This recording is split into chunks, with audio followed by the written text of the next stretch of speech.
Kita nyo naman sa drawing natin yung reproductive tract nung sow or nung inahin. Para lang po maintindihan nyo ito lahat, ito hanggang dito yan ang tawag natin dyan reproductive part, no? So reproductive tract natin involves the vulva, the vagina, the cervix, the uterine body, the ovary, infundibulum, oviduct, and the uterine horns. Yun yung part ng reproductive tract natin. Ngayon, sa ibabaw nitong reproductive tract natin is the, yan. So, ang tawag dyan ay, yan, digestive tract naman. So, yung digestive tract natin, ito na yung involved dito, part nitong digestive tract natin, ay yung rectum. Yan, rectum. Diba? Rectum, large intestine, large and small intestine, yan. At saka yung stomach. Ano? So, meron pang mga ibang part dyan, hindi ko na binanggit. Para lang makita nyo kung ano yung parte ng itong digestive tract natin.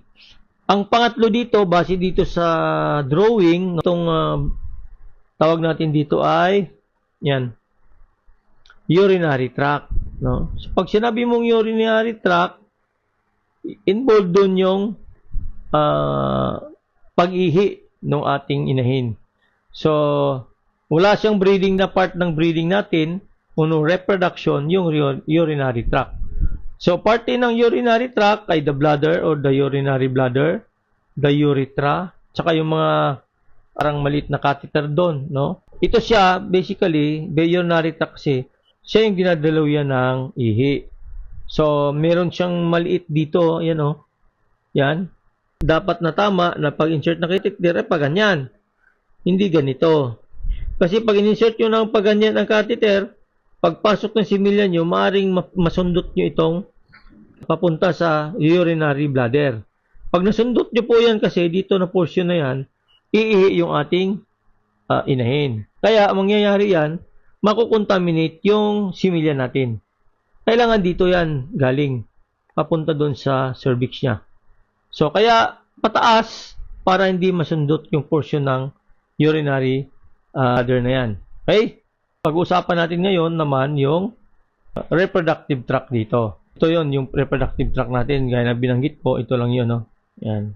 Sabi ko kanina, parte ng reproductive tract ay yung vulva. Mula sa labas to vulva, ito yun. Then vagina, ito yon portion na yan. Vagina yan. Ito naman, cervix, tawag dyan. And then mula dito, iyan lahat ay part ng reproductive tract Mula dito, hanggang doon sa yan.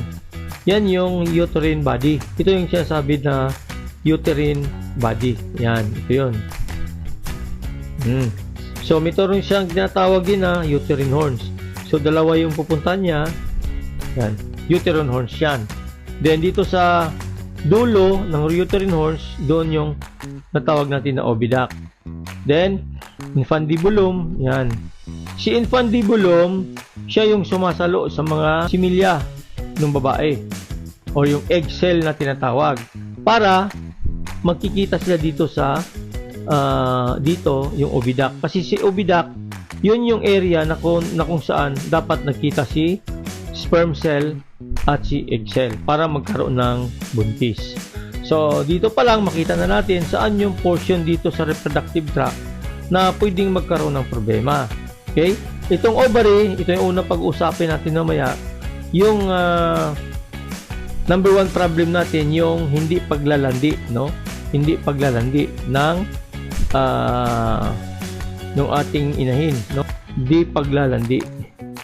Ba't nangyayari ang hindi paglalandi, no? Ng ating mga inahin, tsaka ng ating mga dumalaga. So, yun po ang pag-uusapan natin. Next slide natin. Okay mga kapigskwela, nagustuhan mo ba ang content na ito? Mag-like, share, follow, and subscribe na kung gusto mo pang matuto. Happy Pigskwelahan!